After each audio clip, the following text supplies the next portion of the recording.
Hello, it's almost time to start the spring Havana crochet along. Whoop whoop. So I'm very excited to be doing this because I've been wanting to make another Havana blanket for ages. As you can see, here is my original one here on my bed. I thought actually today this is just a little bit of an intro. So I wanted to tell you about, first of all, my connection to Havana, because I'm obviously Icelandic, so maybe some of you don't know about that. Then I wanted to talk to you about some yarn stats, how much yarn you will need to make the blanket that we're making the standard size, and talk a bit about yarn colors, the colors that you could make. There are so many different versions that you can make, and since this pattern is 7 years old now this year, so we have had so many beautiful versions made. Luckily, that's a very beautiful thing. So I want to show you a few of these and give you some ideas, and then finally I want to talk about sizes. So I already recorded this little how to do your gauge and how to measure everything. That's at the end of the video, because I know mathematics isn't really anybody's favorite. But if you want to really get into it, then I'm going to finish the video with this little demonstration of how you do the gauge, how you measure the gauge, and decide on the sizes. But there are easier way, like you don't have to do a gauge sweats. Like, let's just get that out of the way right away. We're here to have fun. Okay, so first off, why Havana? I'm Icelandic and I live in Iceland obviously now, but it was now 20 years ago the first time that I went to Cuba. I went there in the fall of 2005 the first time for an exchange student in the university. I was studying Spanish linguistics, and so I went over there for the first time in 2005, and you know what happens in Havana? I came home with a boyfriend. What can I say? Me hablo moreno. No, this is in Iceland in English. And so I have two boys that are half Cuban, so-called ice cubes. No, I'm no longer with the father anymore. I'm just a single lady. But we obviously have family in Cuba, and we have gone. I have been there like 3 times. I moved there for a year at a time, and then I've been on countless visits. And the boys have family there that we are in very good contact with, and so Havana always has a very special place in my heart. And it was actually quite funny. Like when I got there the first time, I mean, I was only 24. So, but it just felt like home, and there's nothing easy about living in Havana actually, but it is fun. So more about that actually, while we start crocheting, I will tell you some more Havana stories, and I have many. But I just want to get that out there, because maybe people don't know about this connection. Anyway, the inspiration for my Havana Afghan, I had just learned how to do mosaic crochet. So this was really my first proper mosaic crochet pattern, and I had been living all 2015 in Havana. Then we were there with the boys, and then I came home, and in 2016 I published my last crochet book here in Iceland, which is called Havana Crochet Book, and this was sort of the start piece of it. And the inspiration was because I don't know if you've been up in the north or where you're from. Like here, because in the Nordics, everything is very, you know, we have regulations and codes, and it's kind of square, you know, and a bit grey maybe. Although there are some houses downtown here in Reykjavik that are quite bright, and I will definitely be painting my pink. But now we're off subject. So what I love about Havana is that you can get this it's just, you have these layers of history and tiles and colors, and obviously there is shortage of almost everything at every given point there. So, you know, people make do with all kinds, but they always, nobody paints white in Cuba, you know, like nobody paints white. It's always pink or green or what have you, and I love that. And you have these like layers and layers of heavy textures in the city. You have all the beautiful mosaic, you have the railings, everything is, you know, with decoration. It's just so beautiful, and something that was pretty new to me coming from Iceland. So what the idea behind Havana CAL, the design of the Afghan first, was to make these 7 different parts and change colors all the time and have it all different, but then together they merge into this big beautiful whole, you know. And that is the look of Havana for me. Like, you have all these crazy bits and you have lots of colors and you have lots of patterns, but then they sort of just come together and present a really beautiful whole, you know. So that is the inspiration behind my Havana Afghan. And I'm getting a bit like sentimental talking about it. I haven't been back to Havana for, it's been 4.5 years now, so I'll have to get going. But yeah, it really is my other home. Y por supuesto hablo español también. Tengo que hacer tutoriales en español, claro. So this is a very dear project to me in all senses, and not just because of my connection with my family and everything, also because this was my first international crochet along, and like this was my entrance into the international crochet scene, really, because I've been doing books in Iceland and classes for years, but never had I ventured out into the world, and Havana was my first big sort of break internationally. And it was hosted in the fall of 2000, like the book came out in 2016, and then we were back in Havana in 2018, and that's when I did the Havana crochet along while I was living in Havana. So we have all these beautiful videos. You can scroll down and see them, or I'll put some in here too in the video, because we have all these footage of me with the big blanket in Havana. And I mean, it really is just so beautiful. And oh, did I mention there's music everywhere that kind of goes into the flow of the texture? Oh no, I really want to go back out, but okay. So anyways, I hosted the crochet along, the Havana crochet along in Pippin Crochet Club, because I didn't have my own, obviously. Coco. And so hey. And so I had never done, like, I didn't know what I was doing, basically. And the year after was when we started our Tinna's Crochet Club. And ever since, I've hosted all my crochet alongs there. But now it's time to revamp this a bit. And there is talk of the 7-year circle in your life, you know. And now it's been 7 years, and I thought I would pick this up again. I'm gonna take the dog out and continue. Dog out. So I really wanted to do it again in the group and sort of celebrate this beginning. And it's always good to revisit old work, and it's been just such a delight to stitch on this again. It's so simple. It was my first mosaic pattern, so so that's why it's always also very beginner friendly. And I never made videos for it or anything. So now I know I had said that I was going to change it up a little bit, what have you, but I've just decided to do it as is, because I don't really want to change it. I mean, it's not perfect, but it was really good, and lots of people have made it and loved it, and it's been an entrance into mosaic crochet for many crocheters. So I think I'm just gonna, like I said to myself, I'm like, no, I'm gonna play this ball as it lays. So we're just gonna keep with the original pattern, which is available on Ravelry, 35% discount. But what I'm gonna do here is do all the videos. And so if I show you a bit how the pattern works, I'm going to show you first here. This is what I'm working on now, my little spring Havana. Whee! Much more manageable size than my big one, which was what prompted all of this, because I want to take this with to Australia. But I want to show you first, because you can see in this one, the first one that I made for the book, actually. Here you can better see that there is 7 different patterns. You see? And so originally I changed both colors after each pattern. Pattern 1, no, this is at the other end. That's pattern 1, pattern 2, 3, 4, 5, 6, and 7. And so you can, there are so many different ways to style this.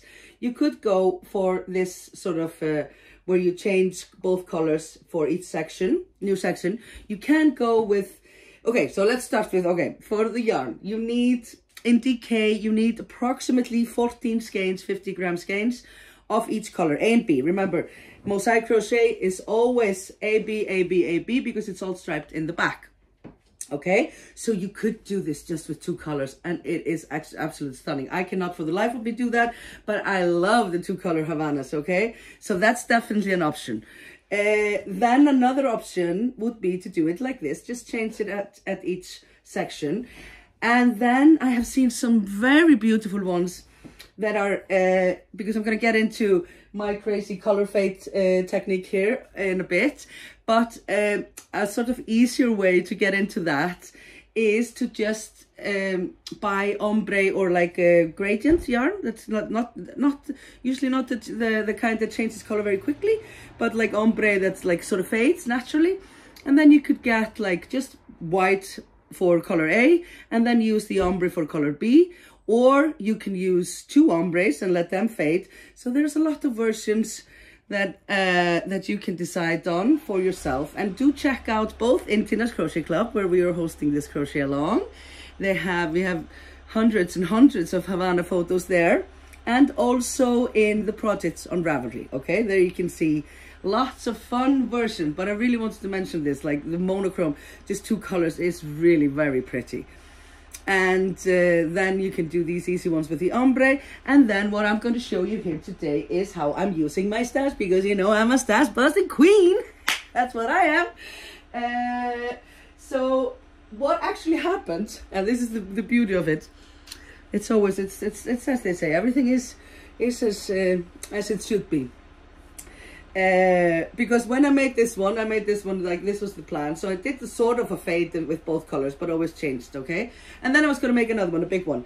And I didn't have enough for each section in each color. So that's where, you know, Icelandic we say, neyðin kann naktin kunna spinna. Oh, it's going to sound horrible in English. Like, when you're in want, then it teaches a naked woman to spin. Okay, this is going totally out of control. It's just nice sometimes that, you know, you're in a situation which is maybe not optimal, you know, not having any money to buy for a new big blanket. And then I just use my stash, and instead of switching at each new pattern, I just let it flow. And voila, this is the result of that. And it's so much better.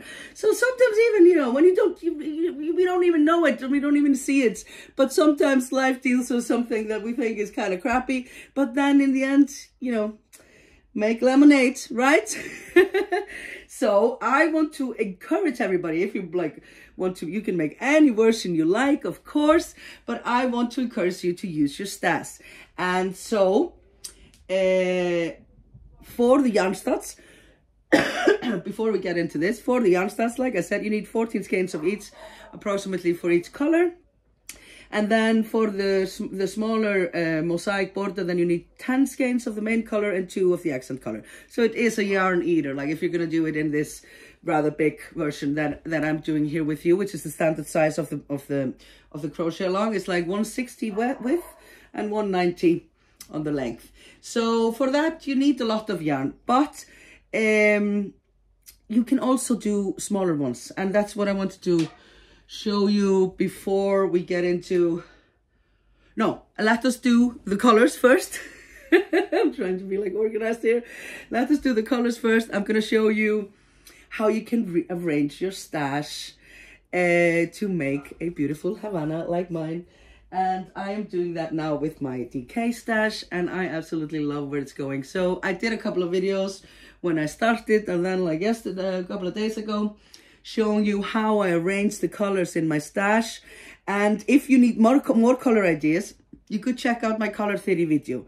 There I show how to do the fades and stuff like that, color fades and stuff like that. But next up, I'm going to show you how I'm arranging the colors with my stash, if you want to go that way. So get your yarn ready and line it all up with me, and let's see what colors you've got. I'm so excited to see. Okay, so let's look at those scraps. So the first thing you're going to do is get all your stash together in the same weight. I'm doing sort of DK worsted here. And then I have actually some finer yarn here, because I only have neon pink in this finer yarn, and then I can do double or triple stranded if I want to like do a splash of color. But most of these are the pretty much the same weight. I'm going to use a 4mm hook. And so I took all the colors that I liked, and then I just lined them up, whoops, like this. Okay, so I start with purple, because you want to have some contrast in your colors. So purple and yellow are opposites. So I start with purple, and the purple goes into darker purple, navy, blue, sort of grayish blue, light blue, turquoise, teal, and then into green. Okay, sorry about the lighting here, it's not very bright outside. And then I took all my warm colors, basically those are the cold colors, and then I took all my warm colors, and I start with the yellow, and that fades into orange, orange goes to red, and red goes to pink. So this is the order that I want, sort of. You can start at another point. Like, for example, here on my original Havana blanket, I started with navy and red. And then the red went darker and into pink, and the blue went into teal. Like, you can start whatever you want.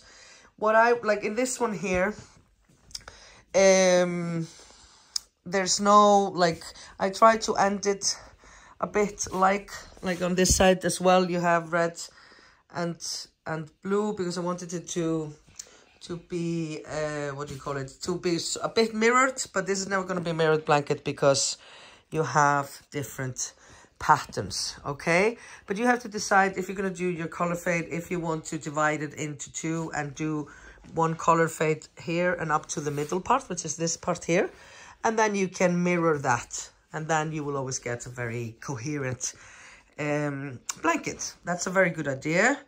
I'm not going to do that. Because I want mine to be a bit funky like this one. But I will, so I haven't really decided. But if you want to do that, then I did the calculations. And so for the size that is given in the pattern, the basic size, we have a total of 252 rows. And if we divide that in half, that's 126. And then we have in color A and color B. And then I divided that in half again. Basically, if you want to do a color fade that goes here from the beginning and to the middle part and then reverse it, then you will need approximately 30 colors. And then do 2 rows of each color. So 2 of this and 2 of this. And you're always alternating, of course. So 2 of each. And then you're at almost the middle part, and then continue. So you would need 30 colors, no more, 30 colors of each, right?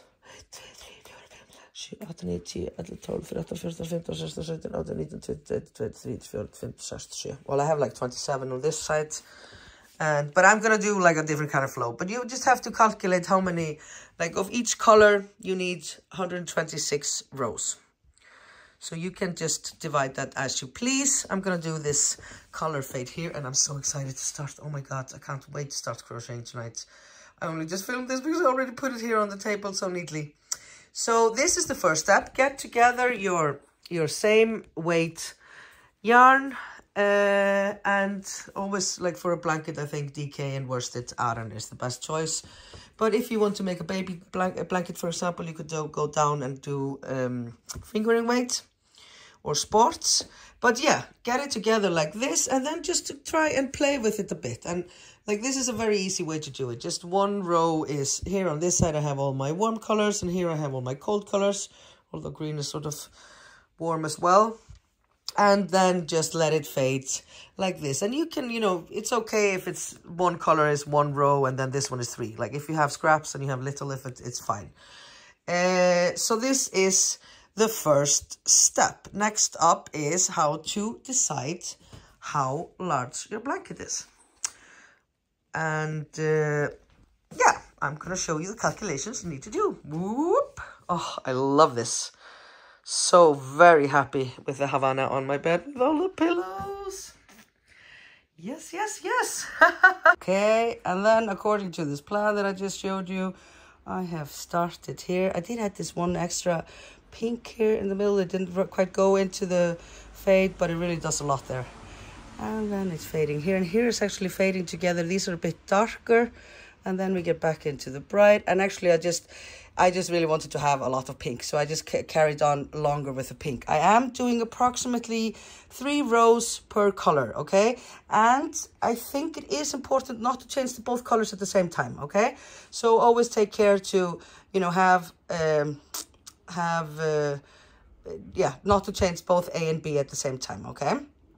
And you can maybe see better here on the back how this looks. So usually, but then, you know, like I said, I'm doing like approximately 3 rows per each color. I think that gives a nice fade. If the colors are very close to each other, then I'm doing fewer rows. Like here, I had 2 that were very close.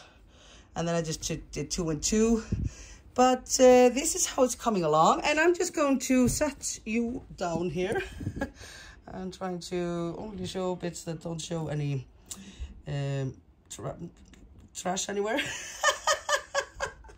And so now that I'm up to here, and I'm almost at, like, I'm finishing, I have done just over 2 repeats of pattern 3 here.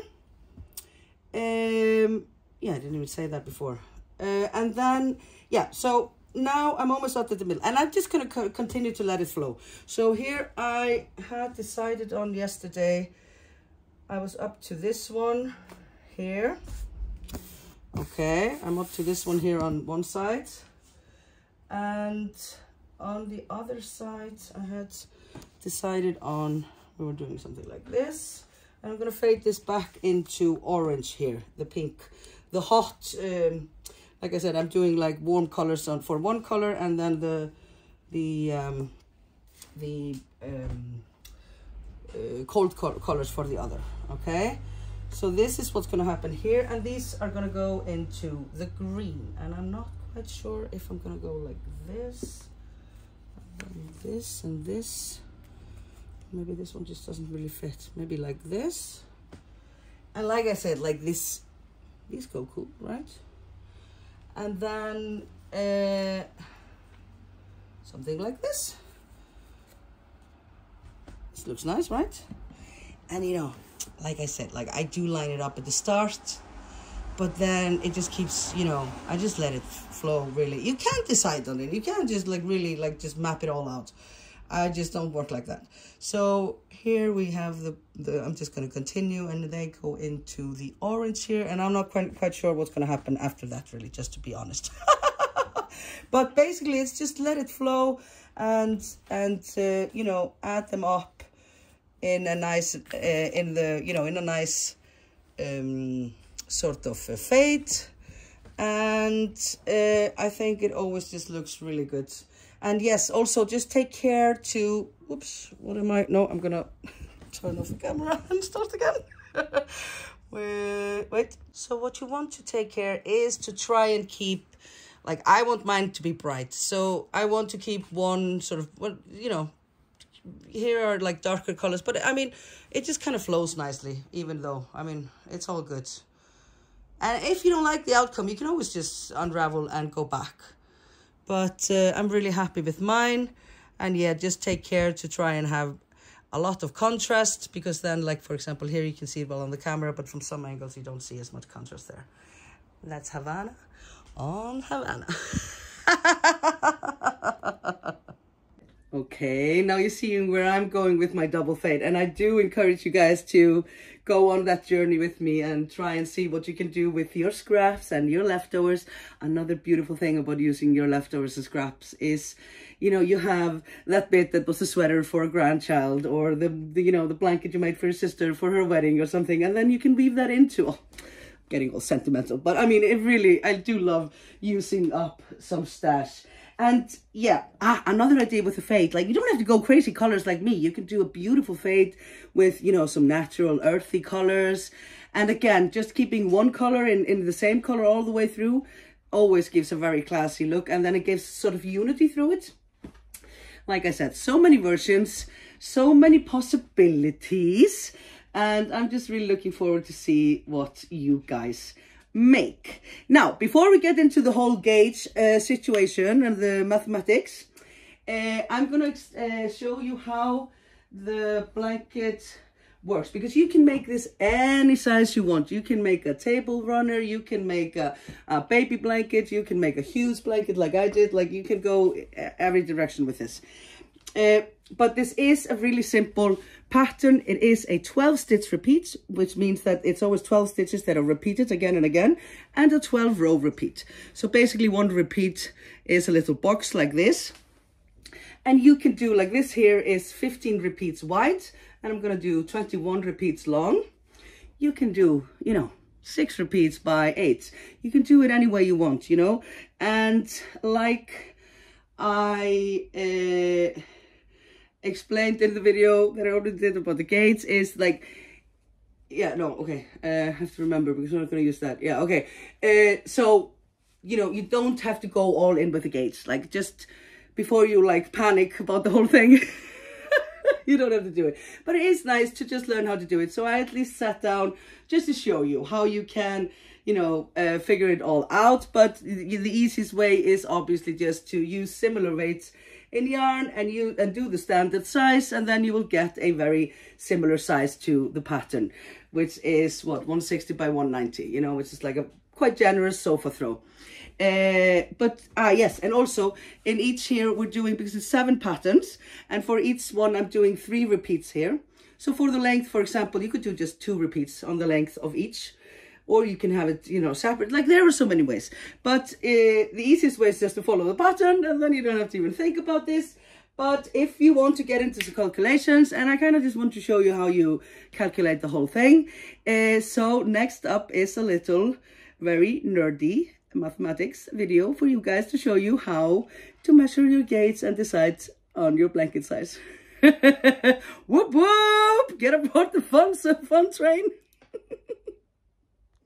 Okay, so let's do this. We're gonna do the calculation. It's not so bad. It's always fun I love math when it's helpful like this and it's easy to explain. Okay, so first thing first, we're gonna measure your gauge. So for this you need either to do a little swatch in the pattern you're going to be using, or you can use another. If you have made another mosaic blanket, for example, in the same yarn, you can use that for a swatch. But best is obviously to make one. I just started and I'm just measuring on mine here. Okay, so what we do is we lay down our ruler. I have a old book of mine here. I always have this on the back page. We lay down our ruler like this. It's nice to start here at the double crochet, and then we can see it better, and we go up to 10, okay? If it's if you're in the US or you use inches, then it's 2.5 inches is 10 centimeters.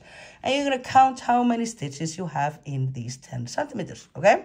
So we start here, 1, 2, 3, 4, 5, 6, 7, 8, 9, 10, 11, 12, 13, 14, 15, 16, okay? So that means your gauge is, that's what you're gonna note down here.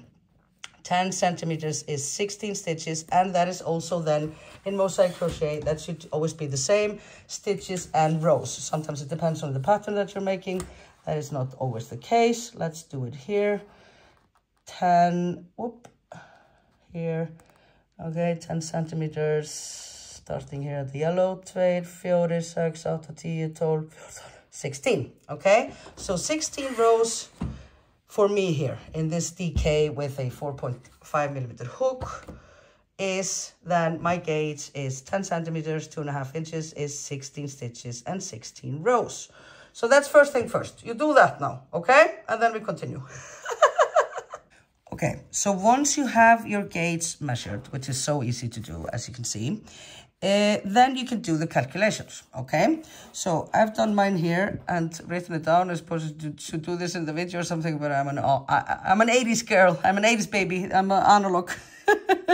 So what you want to do here, I wrote here, Havana Spring CAL. I'm using my DK stash and a 4.5 millimeter hook, and I'm doing the standard size according to the pattern, which is 15 repeats wide and 21 repeats long, okay? That is 3 times each of the 7 patterns, okay? So now you want to, this is if you're going to do the same size, you can do another size if you want, but this is for this, okay? And then you have your gauge, okay? This is the only part that you have to look for in this equation, okay? So I have 10 centimeters, that's 16 stitches and 16 rows. Okay, now one repeat in the Havana pattern is 12 stitches, both 12 stitches long, So no, it's 12 stitches wide and 12 rows long, okay? So what you want to do now to get to know how much one repeat for you is, which is this here, is you do the following. You take, and I can't do this on my computer now, on the calculator, because obviously in my phone and I'm filming with it. But you take here, 10 centimeters are 16 stitches.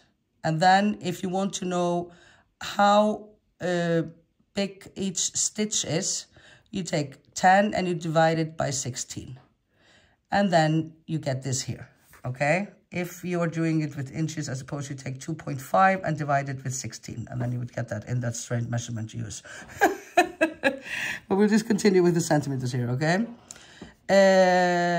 So you take 10 centimeters and you divide it with how many stitches, okay? And that way you get how much each stitch is. Each stitch in this here gauge is 0.625 centimeters, okay? So this is one stitch here, okay? Each stitch. And then I can just say, because each repeat is 12 stitches, so I just do 12 times 0.625, and then I get 7.5 centimeters. And this is just more handy. I mean, you can do it also. Usually we just use these 10, okay? But it's just easier because now we have a 12 stitch repeat. So, and it's all measured. The sizing really is done by, you know, deciding on how many repeats you're going to do on the width and on the length. So it's just easier to do it to figure out how much 12 stitches in your gauge and 12 rows are, okay? So now we have that 7.5, and then I can see how big my blanket will be. Then I just see here, okay, on the width, I have 15 repeats. Then I just say 15 times 7.5, and that is 112 centimeters. And then it's 21 repeats long, and each repeat is, again, 7.5 centimeters. So then I do 21 times 7.5, and I get 157. So, it's going to be around 110 to 115. I mean, it's never exact completely. I mean, it's usually just, this is going to be my width, and this is going to be my length here. And then on top of that, we're going to add the small border is 12 rows. So that will add 7.5 centimeters on each side. Okay, and the big row is 26 rows, and that would add 16 centimeters on each side. Okay, so then to see my final, I'm going to do the big border. And so I will add 16 to all 4 sides, right? Because it's the border, it's the, we do it like this. And then this is the border here. Oh, that was really horribly drawn. I have the camera in between. So the border here, it adds 16 on each side, so that's plus 32, because it's 16 plus 16 is 32 centimeters. So my final width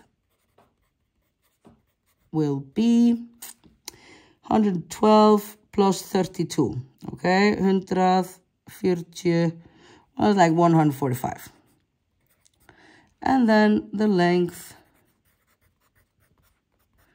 will be 157, 60, 190, approximately. I mean, we're not, I'm not a scientist either, but I mean, this is very helpful, and it is easy to do if you want to calculate exactly how you want to have, or what size your blanket will be, or obviously beforehand you can then decide, for example, okay, this is too big. I mean, I think this is actually a very good sofa. It's a bit long, actually. Maybe I should shorten it a bit. Oh, no, Tinna, no. I'm playing this ball as it lies.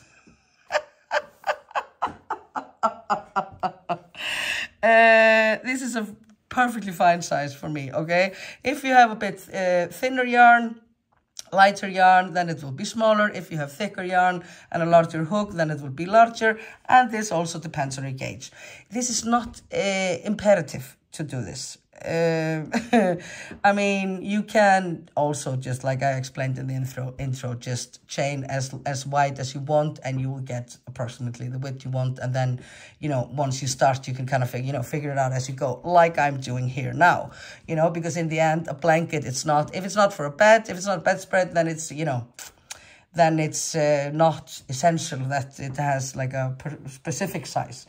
But this is the way that you do the measurement. And then you can decide, okay, if you want, for example, to do another size. Now you know that each repeat is 7.5 centimeters, okay? So that is 2 repeats is 15. Like if you want to make a small one, you can do maybe 4 repeats, 15, that's 30 centimeters. Like you can from this, you can just decide, you know, how long, how wide do I want it to be? And then you know that this is how each repeat is, and then you just go as close as you can, you know? So you can do, you know, less repeats than 15. You can do more repeats. You can do as much as you want. But obviously, if you're starting out and I'm rambling about here about gauge and repeats and centimeters and you don't even use those, then you can also just follow the pattern, and then you'll see what size the blanket will be. Right? But this is at least how you do it, and you don't have to be afraid of it. It's, you know, it's really nice once you get to know everything. Okay? Once you get used to it, is what I want to say. Okay, I hope that was enlightening. And now, really, there's nothing left to do except for just start crocheting. I will publish the first part of the Havana CAL tomorrow, Sunday, so you can start then if you're very eager to start. The pattern is, we're just going to do crochet the pattern as is, the ball as it lies and everything. So you can start if you want to. I'm doing the pattern, I'm doing my blanket exactly like the suggested sizes in the pattern. Again, you can use just 2 colors, you can use multiple colors, you can use ombre, what have you, so many possibilities. But I will include the yarn stats here below, the basic ones, and then all the info is obviously in the pattern itself. I'll leave a link to that as well. And yeah, I'm just really excited to get started and doing some proper videos again. Like, oh, I've been so lazy lately. Well, that's all behind me now, and I am all in. Oh yes, oh my god, I've had so many orders for the Facbook book. I'm really psyched. I'll get to that and answer those posts after the weekend. Thank you so much for that. But now it's all about Havana. Havana, na. Who's in with me? Who doesn't want to make a beautiful throw like this? Well, I'm in for it at least, and I hope you will crochet along with me. That's it for today. I hope this little video helped with the intro to get you sorted with your yarn and stash and colors and what have you. And don't forget, I'll be telling some very funny Havana stories during our crochet along time in the videos. So I'll have to start pointing, writing down what I'm going to say.